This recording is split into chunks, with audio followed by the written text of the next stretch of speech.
could join us. My name is Billy Carson. I'm with University Conference Services. Before we get started, I'd like to give you some information about this afternoon's presentation.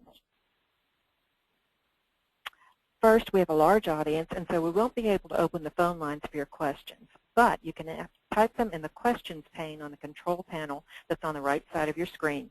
Your questions are private and will not be visible to other audience members, so please ask away. As a matter of fact, our speaker encourages questions throughout his presentation. Second, you'll receive a copy of the presentation via email in the next few days. Next, if you're listening to the broadcast over your computer and you're having difficulty hearing, dial into the number listed in the audio pane in your control panel. We'll also send that number out via chat. Finally, we're recording this broadcast and we'll make the link available to you later this week. We'll also send out information on HRCI recertification credits.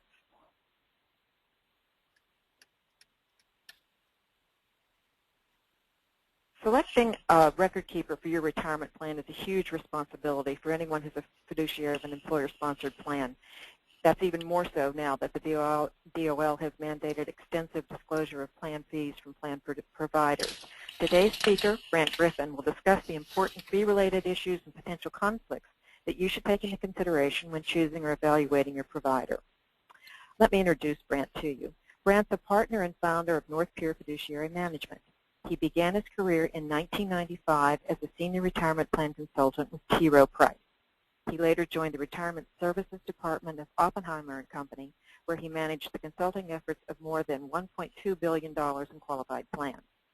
He was a key leader in founding the firm's Corporate Services Group, which was an industry pioneer in providing conflict-free, fee-only investment consulting and fiduciary advocacy for employer-sponsored defined benefit and defined contribution plans. In 2008, Brant and several colleagues founded North Pier Fiduciary Management. He earned his BA in economics from Elon University, which is right down the road from us, and he has a host of professional designations, including the Qualified 401k Administrator designation from ASPA and the Accredited Investment Fiduciary Analyst credential, which is from the Center for Fiduciary Studies at the University of Pittsburgh. Brant also serves as an advisor to the Center for Due Diligence and is a regular speaker at industry conferences, including our own midsize retirement and pension plan management program. And now just a brief word about Brant's firm. North Pier Fiduciary Management is an SEC-registered investment advisor dedicated to providing a full suite of advocacy services for plan fiduciaries. Brant and his partner, Jim Scheinberg, have been pioneering best practices in plan consulting collectively for over 30 years. They're proud of their history as true advocates to their plan clients, serving as an independent, fee-only, vendor-neutral advisor without conflict. And now I'm going to turn things over to Brant. Brant, I'm going to be giving you the Thank you, Billy. Keyboard here. Okay. Thank you very much. Good. Okay, let me make sure I can navigate this here.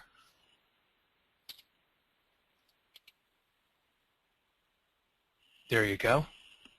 You got it. Well, great. Thank you all for joining us. I'm excited to be speaking today about this topic, which is something that's actually very near and dear to our heart here at North Pier. We spend a lot of time advising sponsors on these vendor-related issues, so it's something we're very familiar about and very passionate about this type of work. Just as Billy mentioned, I would like to keep things very informal. If you all have questions as we go through the presentation, please feel free to jot in a question in your questions pane, and I think Billy will be able to intercept those, and she can interject about some questions that might come up. I'm happy to do that. And as well, if you have any questions after the presentations, and if you feel more comfortable presenting them that way, please do so at your leisure. So really the goal today is to really understand, to be able to differentiate between distinct business models and different types of organizations that exist in the retirement, the record keeping and 401k primarily service provider community. We also wish to recognize that within some of these organizations there are sometimes potential conflicts. Not that that's necessarily a bad thing. It's just very important to understand and document that as a prudent fiduciary you know that conflicts do exist. If you're comfortable with them, identify them and move on. And lastly, know that you have options. As a fiduciary, you need to understand what your options are as it relates to fulfilling your duties to monitor your plans in comparison to what's available in the marketplace relative to the fees that you're paying. And we'll go through several different iterations of ways that you can go about ensuring that what you're receiving and what you're paying from your current vendor is consistent with what is alternatively available in the marketplace.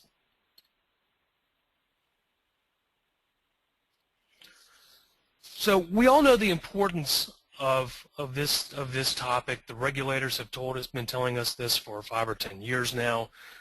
You are held to this standard of the exclusive purpose rule. Every decision that you make as a fiduciary as it relates to the providers that you choose must be made consistent with what's in the best interest of plan participants and their beneficiaries, basically.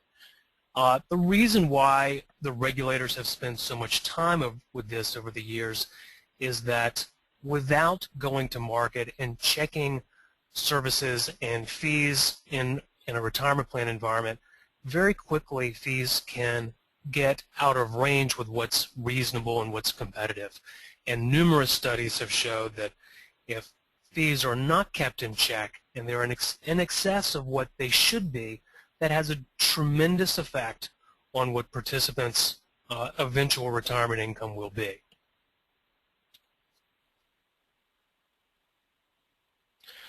So let's start off and talk about true points of differentiation within the provider community. And the traditional ways of looking at providers has been calling them something like a bundled provider or an unbundled provider or a bank trust environment, for example.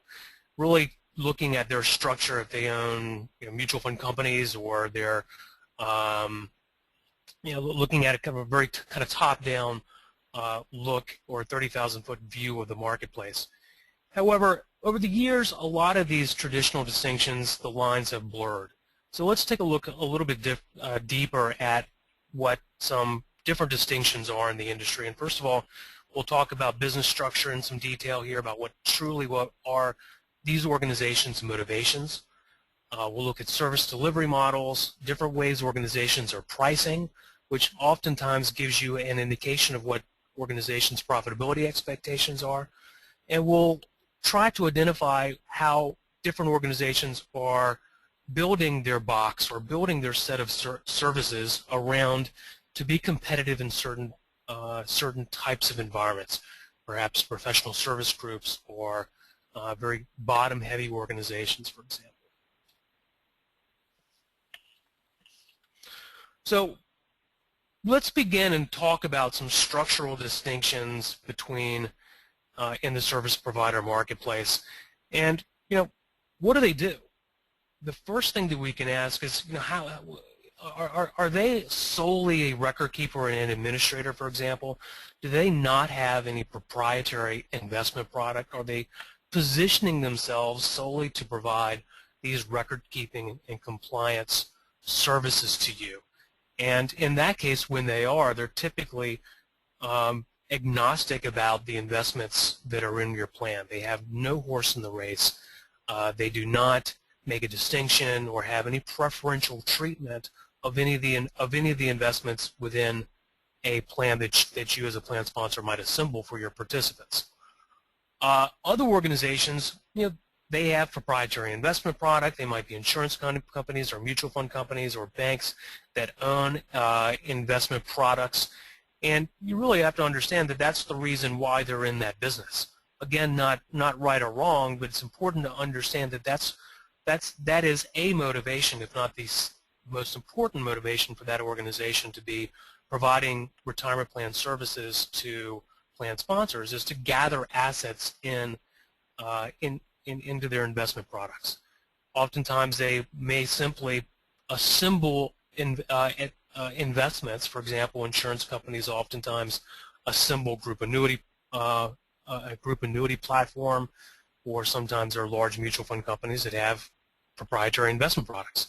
We'll go into this distinction here on the bottom right a little bit later in the presentation.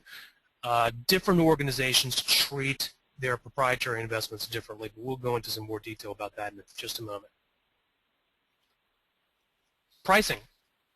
The traditional way that organizations have priced their plans to provide the services to you as a plan sponsor and participants is this traditional method. They send a fee out, an invoice out on a quarterly basis, which might be for compliance testing, might be for corporate trustee work, or might be a per participant fee. But they're also receiving soft dollars that are within the investment choices that your plan participants are investing. There's not a defined revenue target within that scenario or that traditional way of pricing. They're just receiving this fungible and fluctuating soft dollar amount, and that's how they receive their remuneration. An alternative that is becoming more and more widely utilized, and many sponsors, I believe many prudent fiduciaries are, when they're going through these benchmarking and provider searches, they're demanding a revenue target, or in essence a bid from their organization, so that they know exactly what their service provider expects to make for the services that they're providing or proposing.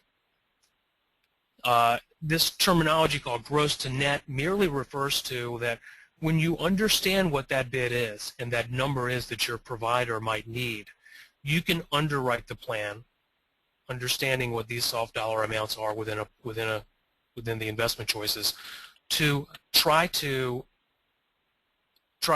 meet that revenue target so that your provider can get paid from those soft dollars, or you can choose to use more cost-effective investment choices and write a check for the difference. It's when you know that bid and that number that your provider needs, that gives you flexibility as a plan sponsor to really structure the plan and pay for that number in whatever way makes sense for you as an organization. There's a lot of different ways that providers will give you this number. It's typically given on an asset-based structure, where they may need 15 or 20, 25 basis points of plan assets to provide these services. Oftentimes, especially if you ask, an organization might give you a bid on a per participant basis, $60, $70, $80, $100 per participant, for example.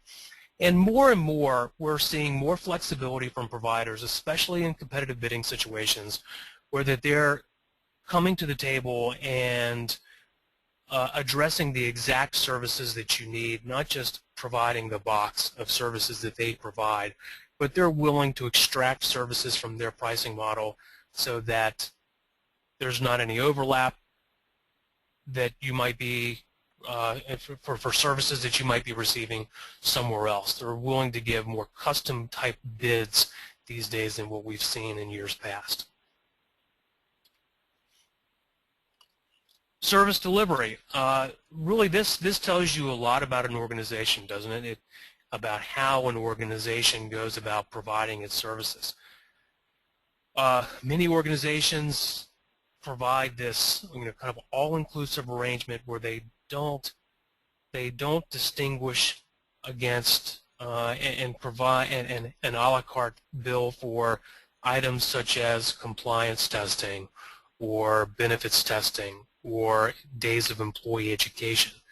They have an idea of what's needed on the front end, and they kind of throw it all into their model, and they might evaluate it on a periodic basis to make sure that they're pricing their plans from the perspective of what resources are being utilized. But that compares significantly with organizations that really maintain a more lean service model. Perhaps they may not have the resources internally to provide employee education in a geographically dispersed environment, for example, all over the country. They might outsource items like that, and a lot of what they do and a lot of the way that they provide these services is very much on an a la carte basis.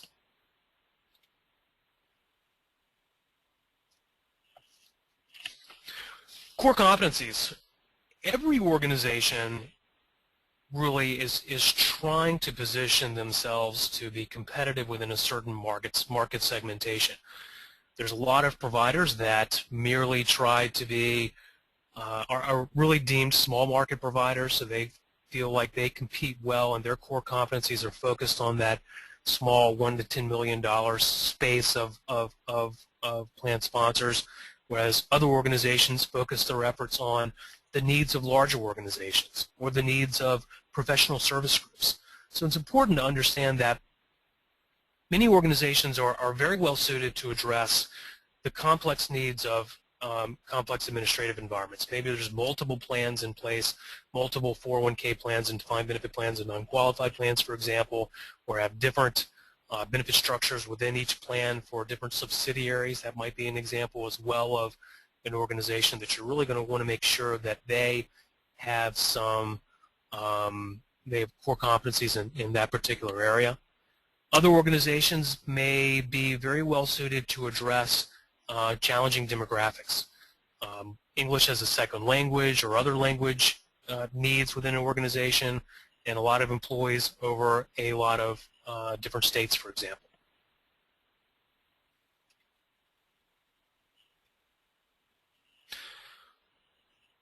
Now, we've talked about some of the differences in different ways to look at the provider community in terms of what they do and how they provide services and their fees.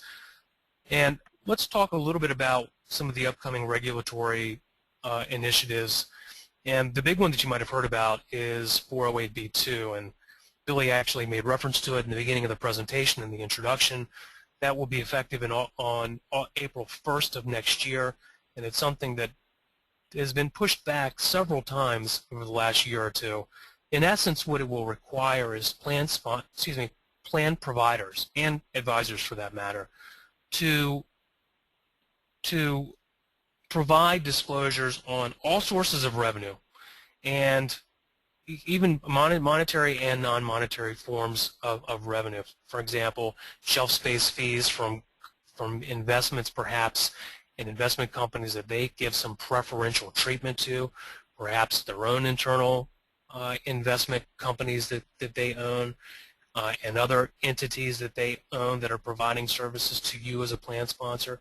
And they also have to declare what their fiduciary standing is as it relates to providing these services. Some organizations will stand as a fiduciary for the assemblance of investment choices, and others will not.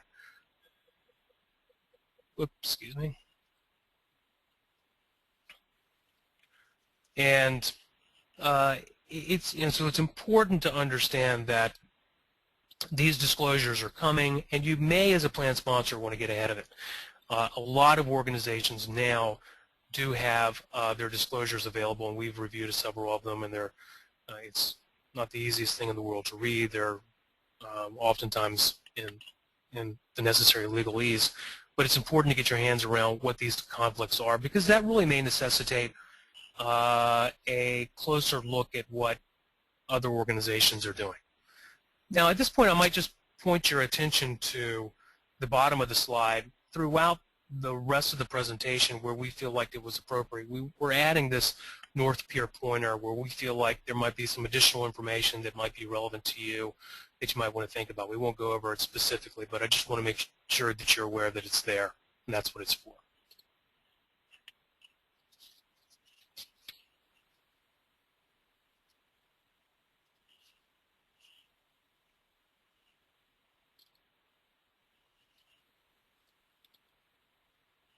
Get on the right slide here. Sorry, I jumped ahead.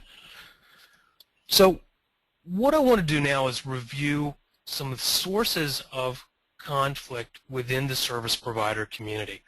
And before I go into the examples that I have here in the next couple of slides, I'm not trying to point the finger. I merely think that it's important to understand that conflicts exist, and that doesn't mean that if you're doing business with a certain organization that has these conflicts, that it's not the right organization for you. But I think it's important from the standpoint of being a discerning fiduciary that you need to understand and document as a fiduciary that you understand what these conflicts are, and if you're comfortable with it, you're comfortable with it.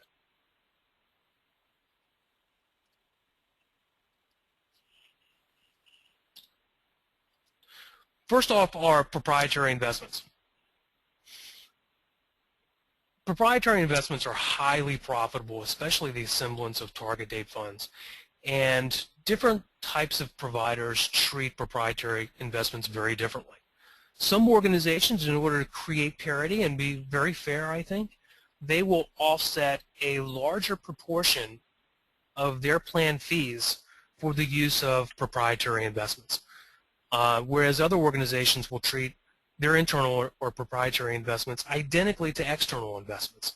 So a lot of you that might be familiar with these revenue sharing arrangements that different fund companies have, some organizations that treat internal and external investments the same will allocate a same identical proportion of those revenue sharing amounts for both of those types of investments. Whereas other organizations will look at their proprietary investments and recognize that, hey, these are very profitable for us.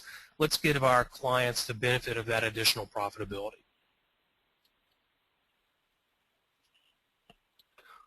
Next, ERISA reimbursement accounts.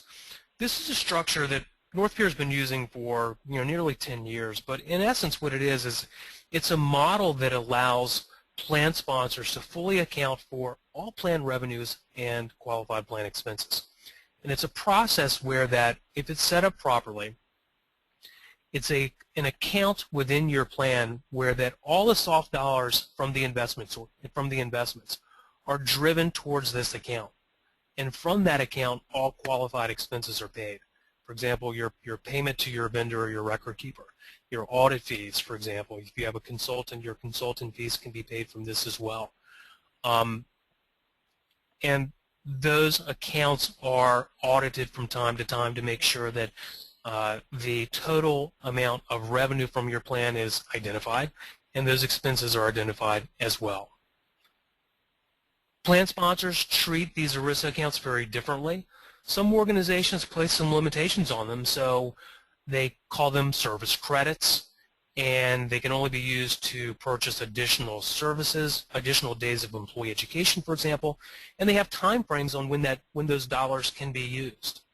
For example, they might have to be used, dollars earned within a certain calendar year might have to be used before the end of the first calendar quarter.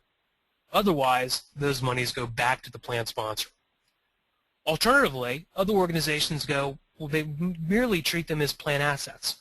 And of course, there's some guidelines on how these monies should be used and how quickly they should be used, but they don't have the limitations that other organizations do have on these accounts. So it's important to understand, especially if you're embarking on a, evaluating some provider services, that there are some distinctions with how these are treated. Jim, can I interrupt you just for a minute, going back to slide 12? We did have a question. If you could elaborate just a bit more on ERISA reimbursement accounts and how those might work. Sure, thanks, Billy. Well, in essence, really it's just a bookkeeping convenience. It's just a way to reconcile and identify all those soft dollars that are coming from those plan investments that your participants are investing in. And when you slice and dice the expenses of those investments, a portion of those have traditionally just gone right back to the plan provider. But when you're utilizing this structure, there's a bucket within the plan. It's real or virtual, as I mentioned, that all those soft dollars will be deposited into.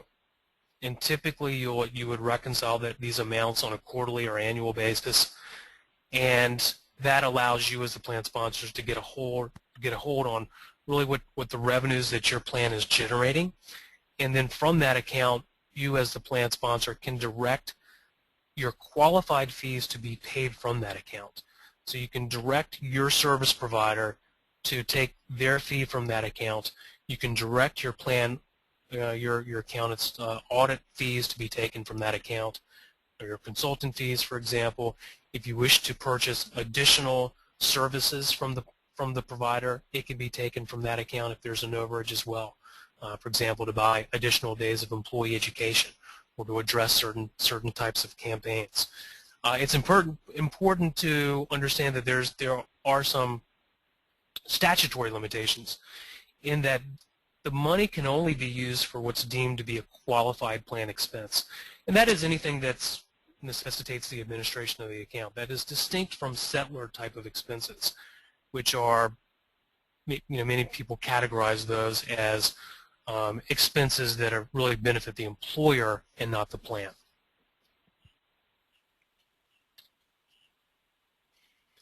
Moving on here to additional conflicts, gathering other assets. Some organizations are in this business of providing retirement plan services really to provide other services to your participants at some point in the future. They might be brokerage firms or mutual fund companies as well, and they factor selling investment services, rollovers to participants in their pricing model. And it might be something that you're comfortable with and actually might be something to the participants' benefit. But there are other organizations that have a different approach. They might not have any alliance with any investment providers, and they might position as well several different alternatives to your participants at retirement or when they're changing jobs. So it's just important to understand that this is a potential conflict. It might be something as a plan sponsor that you're completely comfortable with and view as a good thing for your participants.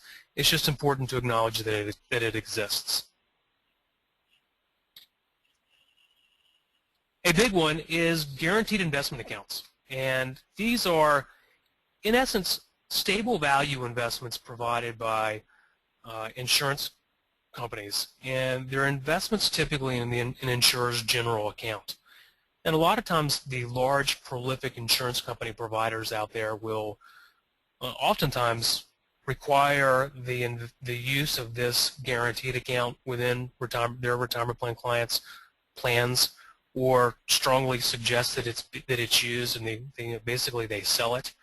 But there's an inherent structural problem, or issue rather, with the use of these, and that is that there's typically a guaranteed rate that the plan and the participants would earn over a given period of time.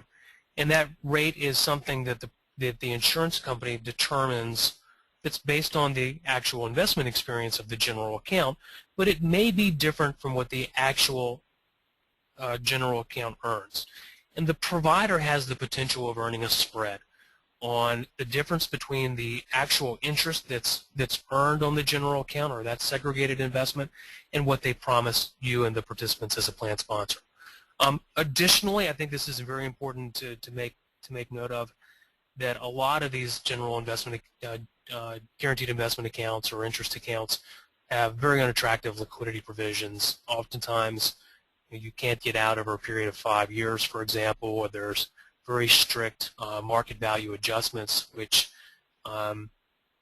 basically make exiting them very, very kind of troublesome. So it's important to understand as a plan sponsor that you usually have alternatives even within an insurance company provider's platform, and what those alternatives are.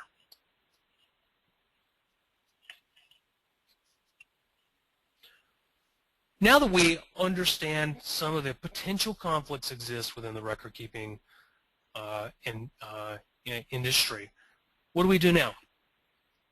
As a fiduciary, it's very important, of course, to understand. Everyone's been talking about this for years. What is your plan's cost? And I want to focus on the importance of understanding as a committee member or a fiduciary that there's two components of costs.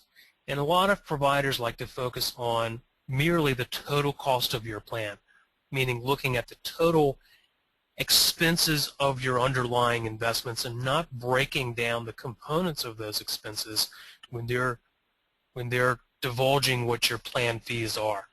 I think it's very important, and many other practitioners as well feel like it's critical to understand the components of that total plan cost, especially the portion of that total plan cost which is attributed to that provider's services that they're paying. What portion of that goes to them to provide the services to you and your participants. Without that information, without the understanding what portion of those total costs goes back to them, you'd have no frame of reference. You don't understand, you can't accurately benchmark your costs to and the services that you're receiving from your provider in comparison to the marketplace. So what's a prudent fiduciary to do? Once we understand and have a good handle on all the components of our plan fees, what we're paying in terms of invoice fees, what our participant charges are, what the total and the plan fees are that go back to our providers, what are our alternatives? Well, we can benchmark our plan fees relative to the marketplace and our services for that matter. We can go back to our provider and negotiate and restructure on some issues that we feel like are deficiencies relative to what may have been identified in a benchmarking process. And if none of those work out to our satisfaction, a company might decide that it's time to undertake a more extensive, deliberate provider search. Let's review some of the considerations on what determines when we go about undertaking these endeavors. First of all, most organizations think it is prudent to undertake some type of review, whether it's informal or formal vendor search or benchmarking periodically. Every 3 to 5 years tends to make sense. If your organization uses as its record keeper a organization that has another close business relationship with, for example, a banking relationship, it's very important to validate that relationship to ensure, and you paper your files to confirm that that organization is still the best fit for you and your participants, because you're held to this exclusive benefit rule. Any decision to even stay with an organization that you've maintained a relationship with over years is an implied endorsement that that organization is the right organization for your participants and their beneficiaries. If there's a significant change in their organization, for example, they've been gobbled up by another provider, that's happened a lot over the last 10 or 15 years. There's been key personnel turnover, might be another issue. And another incentive these days is the regulatory disclosures, which are upcoming, which I mentioned before, 401k. These are going to disclose these conflicts of interest and all sources of revenue that your provider is receiving, and that might be the impetus to ensure that there are not better fits within your organization for you and your employees. Brant, we do have a question, if I could ask Please. it here regarding benchmarking. Where can we do this? Is there a company that benchmarks 401k costs and services? This is a question we get a lot at conferences. So. Right. Thanks for asking. Well, an organization can go out and certainly benchmark their fees themselves. And I'm actually going to go over the process that I think is important to do and actually not do when it comes to benchmarking services and fees. But in essence, they could do it themselves, or they could solicit the support of a consulting organization to assist them. And you know, both approaches have advantages and disadvantages. It's going to cost you a little bit of money to benchmark, to hire somebody to help you through that process,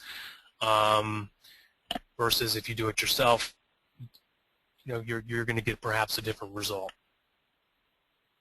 But I will go through a little more detail, Billy, about that process in just a couple of slides. Thank you.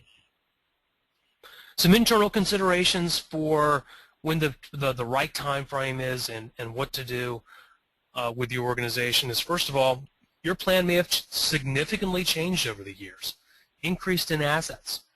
You might have a lot more employees. There might be very different employees.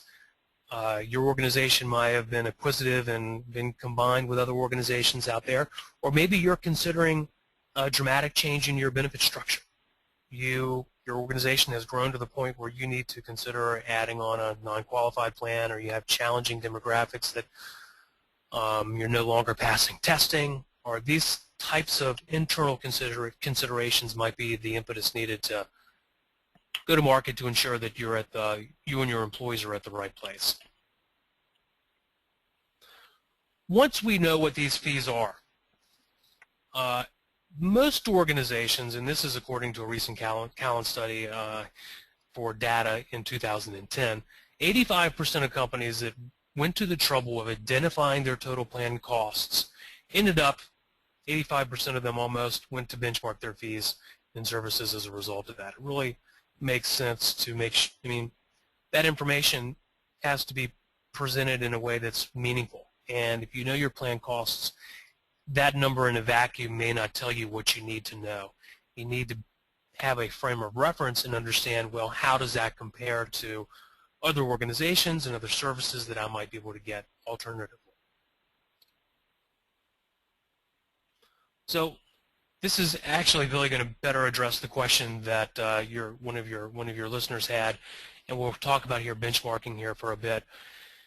And first of all, there's several traditional industry resources that plan sponsors have used to, and consultants have really used actually as well to benchmark plan costs.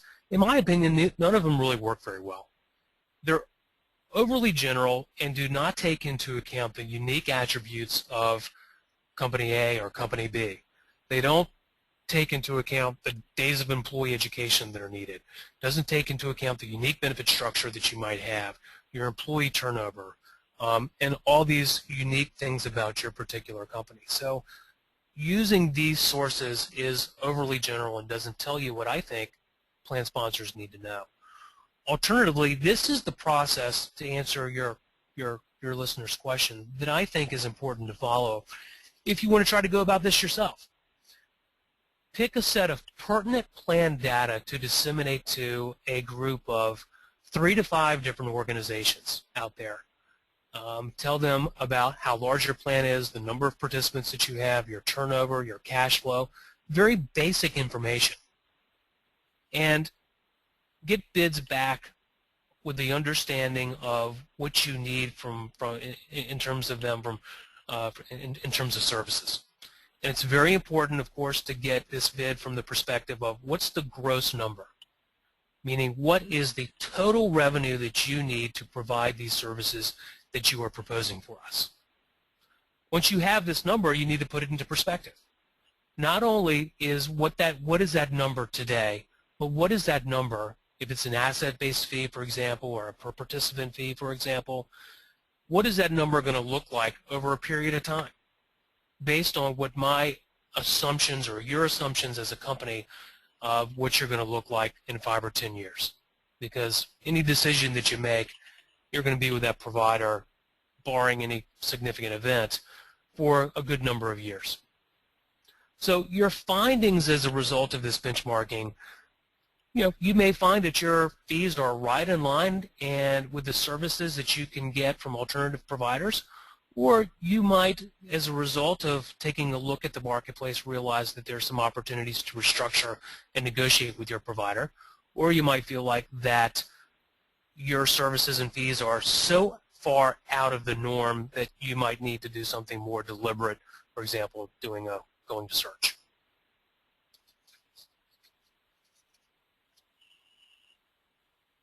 Provider negotiations. If this is the chosen path, if you value the relationship that you have with an organization and you feel like it can be fixed where you currently are, these are some things that I think are important to negotiate with your provider on. Clearly, costs.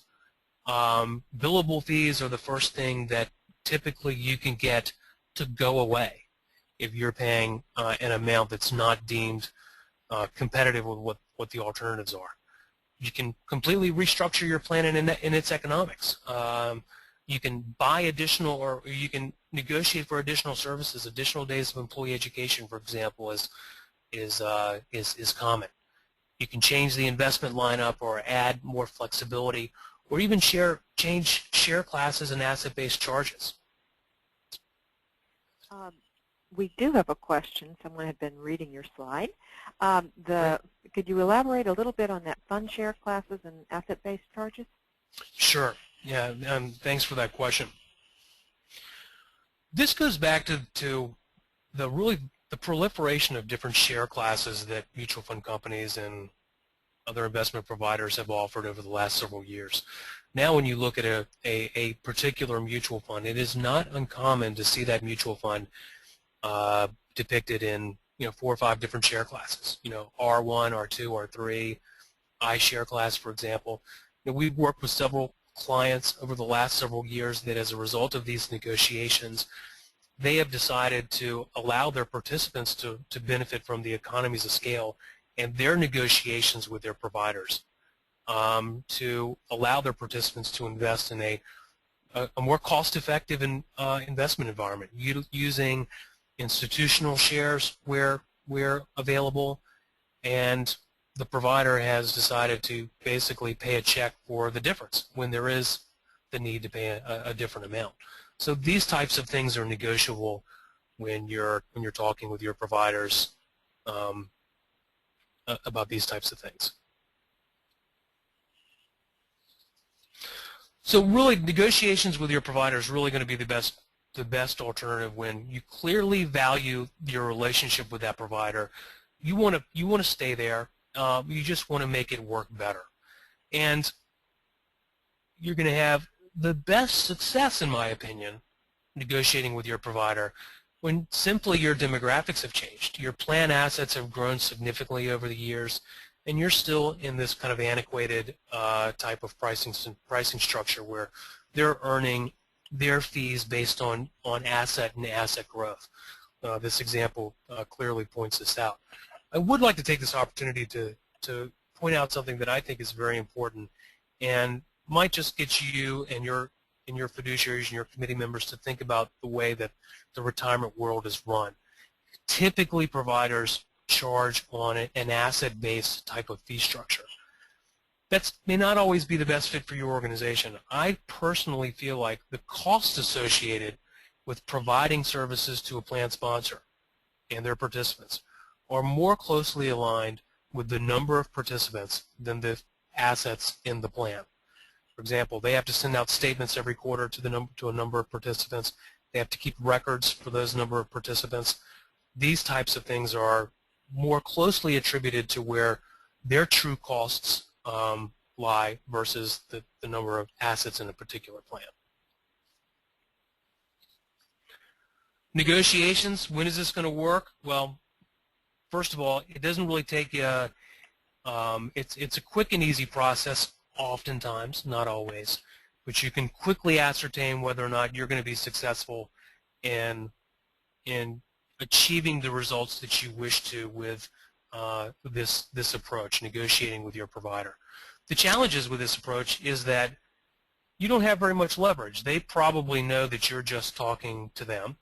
You have not gone through a formal vendor search process, and in my experience, you're never going to get the fee reductions that you would that if you went through a more deliberate vendor search process where they know they are being compared to real alternatives in the marketplace.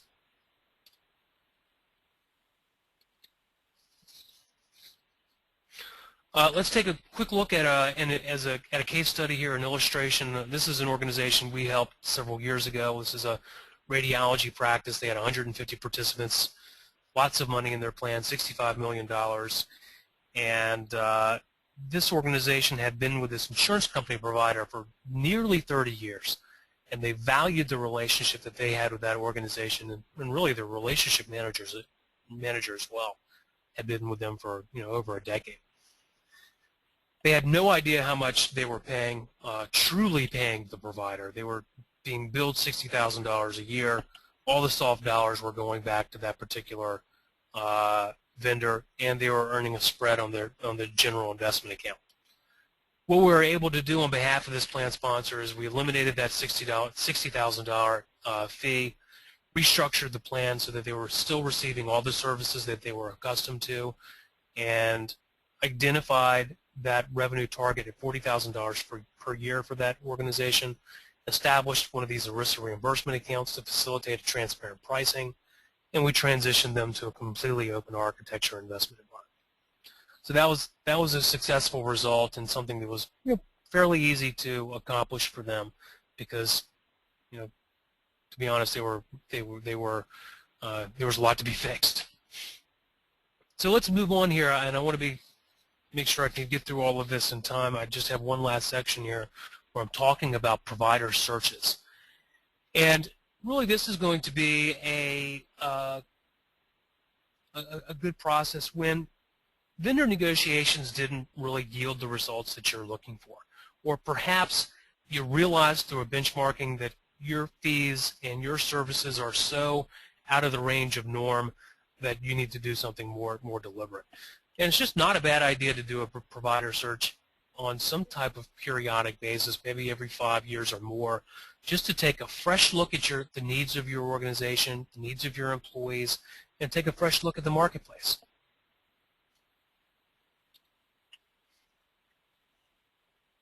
Really quickly, this is a checklist and clearly an abbreviated checklist of what this process entails.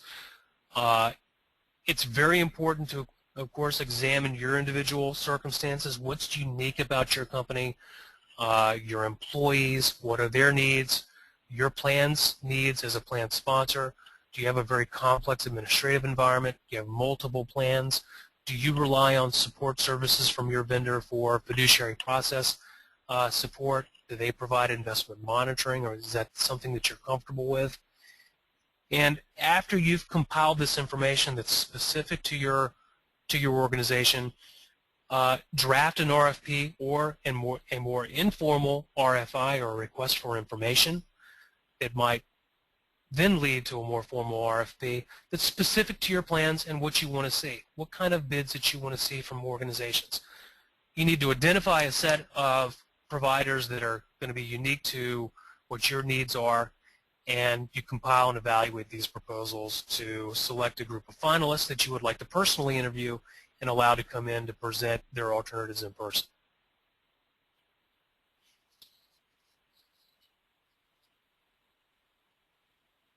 Okay. First of all, the advantages of a provider search is everything is very specific to what your needs are. Whereas a benchmarking service, you're not giving them, the providers, every attribute about their plan. In the vendor search process, providers will ask for a lot of documentation so that they truly understand what you're doing and what your needs are. You're negotiating from a position of strength. You're in essence telling the provider community that your business is up for bid.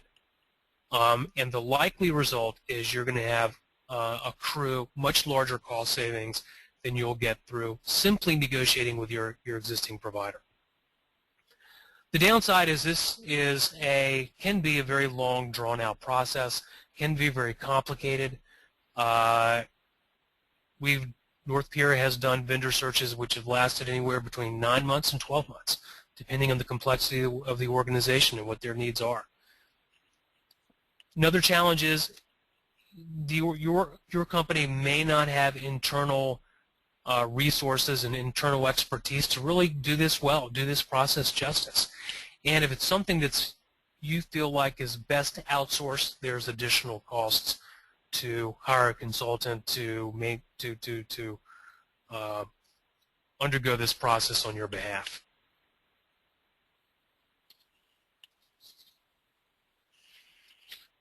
So quickly, I will give you an example of a case study that a client that we worked with very recently, actually. This was an industrial company. They had lots of different plans, very complex benefit structure, 2 401k plans, 3 defined benefit plans, 2 non-qualified plans, over $400 million in combined assets. They were using a lot of different providers, a large well-known insurance company that actually owned a mutual fund company as well, was providing bundled services for their 401k plans and providing actuarial and administrative services for their defined benefit plans. Or excuse me, they were using a separate actuary for their DB plans, and a separate bank trust company for their custodial services for their master trusts defined benefit plan. They realized by going through a benchmarking service with us about a year before that there were some inefficiencies in the pricing of their current arrangement, and there were some cost savings to be made. We help them through vendor search process, and it was a very deliberate process where we drafted their document and send out via an RFP to 12 different respondents, selected a boutique firm to provide services to them, and our estimated savings are over $1.6 million in combined savings over a 5-year period. They're also changed the way that they engaged their bank trust provider, elevated their services to a directed trustee so that they could receive some revenues from some of the investment choices within the defined benefit plan, which reduced their fees in addition to the $1.6 million in cost savings. So this is an example of a huge win for this organization. They felt like their services were enhanced to them as a plan sponsor and their participants, and by virtue of consolidating some of their vendors and going through a very deliberate negotiation process on fees, they were able to save significant amounts of money. Lastly, in conclusion, I'd just like to mention that, there's no right or wrong providers out there. Every organization serves a niche to the plan sponsor community. What I think is very important is really to understand truly what the attributes are of different providers, where they're coming from, what their business motivations are, how they provide their services, and making sure that what they're good at is good for your company and good for your employees. And clearly, regardless of whether or not you're happy with your provider organization, it's important to, as a fiduciary, to go to market every once in a while and ensure that your fees and the services that you're receiving are consistent with what's available in the marketplace, and to review those relationships on a periodic basis. And as the Department of Labor will tell you, it's very important that the process that you employ for this is critical, and every good fiduciary knows that you need to document your files for undertaking these processes. That's all I had. Anybody else have any questions at this point? I hope I left enough time for this. You did. There is one question. Early on, you had mentioned about looking at relationships, long-standing relationships, where maybe the same organization had been providing banking services, right, retirement services. Is that kind of a red flag? Should you really review those and look at all of the intricacies of that relationship and how well it's serving your participants? Yeah, I'm glad that question was asked. I think it is. It's not anything that I know that's on the enforcement agenda on the Department of Labor in their audit staff. However, it's something that we've talked to a lot of plan sponsors about over the years, that especially with banking relationships, large banks do a lot of different things, and oftentimes they cross-sell their retirement services to corporate banking relationships. And that might be why an organization has their 401k plan or defined benefit plan with the same organization that provides them with credit facilities, for example. So we talk to plan sponsors about how that bank relationship might be the best fit for them and their employees, but due to that other existing relationship, it's important from a fiduciary perspective to validate that, make sure that that's the best one for your employees and you as a plan sponsor. So I think it does necessitate a perhaps more frequent examination of that relationship, Billy. Okay, we have one additional question. You talked a little bit about non-qualified plans and versus qualified plans. Is it best, in your view, to separate the providers for those two types of plans, or is there nothing really inherently wrong with the same provider providing services for both? Great question. There's nothing inherently wrong about that, but you need to understand that certain providers have some expertise in administering non-qualified plans, and it depends on the structure of your non-qualified plan. That non-qualified plan could be something as simple as a spillover type of arrangement, where that the highly compensated employees within your group might be limited to the amount that they can personally defer, and you might wish to add a non-qualified plan on them for them to reach their deferral maximums, that's $16,500 that they're not eligible to contribute in their 401k plan. Or it might be something more complex, where it might be an insurance type of arrangement, or something much more different than simply a spillover type arrangement, which I was mentioning.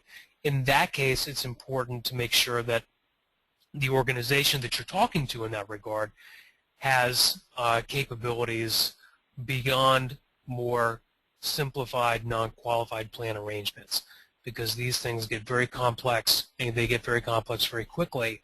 So not all organizations are built to facilitate those more complex non-qual arrangements.